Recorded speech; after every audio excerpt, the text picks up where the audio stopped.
15 people are dead and at least 60 more injured after a string of mass shootings in cities across the country over the holiday weekend. Experts say the shootings all have one common thread. There is a pathway to violence that most people go through when it comes to preparation stages and grievance gathering, and then thinking about how they want to plan out the event and then acting out the event. Forensic psychologist Dr. John Delatorre tells Law&Crime Network the shootings may not be directly related to the 4th of July, but instead the events usually associated with the holiday. Well, it's certainly not random. I don't necessarily know that it's directly related to the 4th of July holiday. I think it is related to the gathering of people. In fact, Delatorre says one shooting could have inspired another. Right, there is a such thing as what's known as the contagion effect, which is once one thing happens, other people who were on the same wavelength, thinking about the same kind of behavior, in this case, mass shootings, more likely to engage in the behavior because they witnessed that someone else had done that before. And so you can see this cascading aspect where one mass shooting happens and then you'll see several more happen. On July 2nd, investigators say multiple suspects opened fire at a block party in Baltimore, Maryland.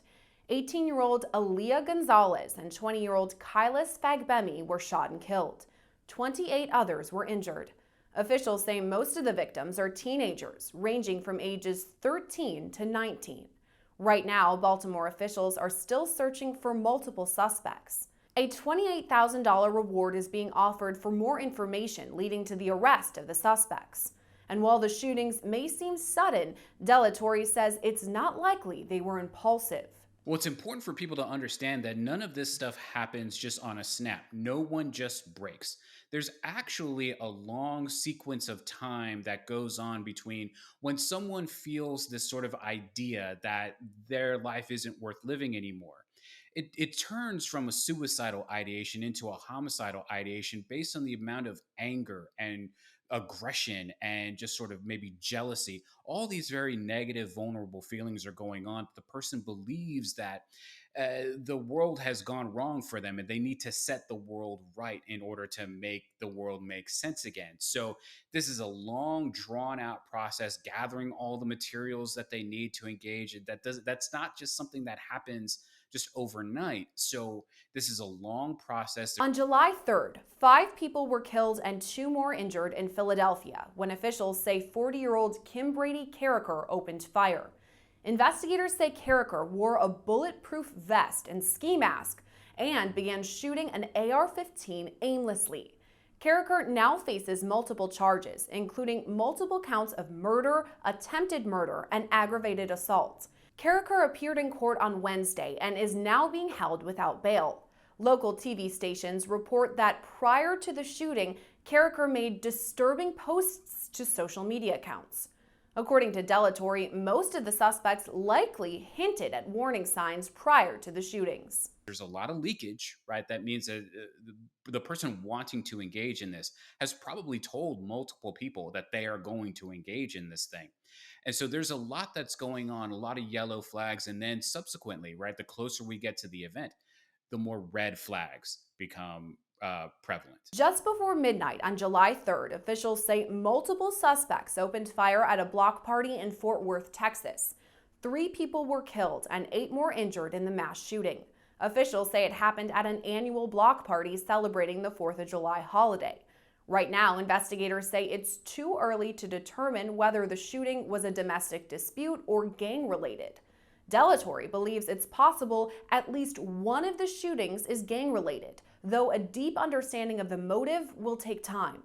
It's really complicated to try to lump all mass shooters together, right? I think that would be the very wrong thing to do because not everyone engages in this behavior for the same reason. And so it's certainly possible that this was some sort of gang activity. Any one of these could have been gang activity, or it could have been something in which this group of individuals, that it became an organized effort, not necessarily terroristic, but certainly has some kind of political or extremist ideology, right? So it really is going to be it's going to take some time for the investigation to really uncover what exactly it was, because Going into this as a group requires that each member of the group hold the same values, and that's not necessarily easily done.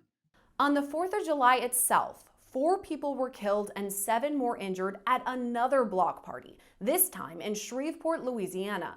Local news outlets report it was difficult for first responders to reach the scene because of traffic and parked cars surrounding the crowded area. More than 200 people were at the party, though no arrests have been made. While the block parties may have been targeted because of the large crowds, Delatorre says those crowds could aid in the investigation of each shooting. Something unique is that we have more access to video cameras, right? Everyone has a camera on their phone, and these events have people are taking a ton of pictures, people are taking a ton of videos, CCTV, right? Body cam from police officers that were there, other security guards, dash cams, and stuff like that. This is a long, arduous process of looking up all the different digital material that is out there, and there is a digital footprint also from these perpetrators, and that's a lot harder to find the maybe a screed or manifesto that they posted on typical message boards or something like that. This is a long, arduous process with a bunch of investigators doing a bunch of questions, looking at a bunch of different things to try to pinpoint where this individual or individuals are. On July 5th, 1 person was killed and 6 more injured at another block party, this time in Salisbury, Maryland. Officials say a 14-year-old boy was killed. All the other victims were taken to the hospital for treatment. The shooting itself is still under investigation as Salisbury police ask anyone with more information to come forward. As the investigation into each mass shooting continues, Delatorre says it's possible suspects planned the shooting to occur near the 4th of July holiday, specifically to make a statement about America. Now we have to identify that there's a little p political and then there's a big P political, right? The idea is that there are some individuals who hold an extremist ideology who would view July 4th as a means with which, yes, I'm going to get my message out, and my political, right, my little p political ideology is associated with extremist beliefs and that they don't like people intermingling with one another or something like that. But are there some other big P political people? Usually we think of these as terrorists. Yeah, absolutely. Can there be domestic and homegrown terrorists that are wanting to engage in this activity? Yeah, and the FBI has come out and said that there are a lot of, white extremist nationalist groups out there, the domestic homegrown terrorists that absolutely could be a part of something like this. Now, again, we don't know for sure why they did what they did, but we have to explore all the different options when it comes to investigating these crimes. In Washington, D.C., 9 people were shot at a 4th of July celebration on July 5th. Among those injured, a 9-year-old and a 17-year-old.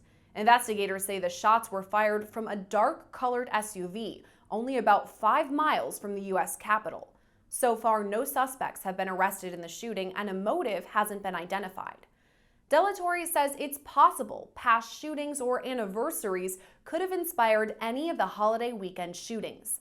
This year marks the 1-year anniversary of the July 4th shooting in Highland Park, Illinois, where 7 people were killed and dozens more injured during a parade.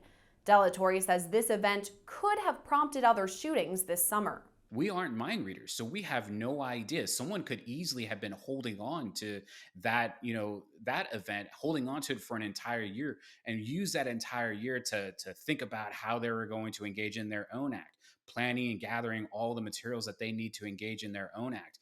Or some might just be wanting to recreate that event. Some people might be putting that event up on a pedestal. There's so many different reasons why someone does something that we just can't simply say, well, it's because they were crazy or it was because any of these kinds of things. Until we talk to the person, we have no idea why they did what they did. When looking to prevention of future mass shootings, Delatorre says a lot of factors need to be considered.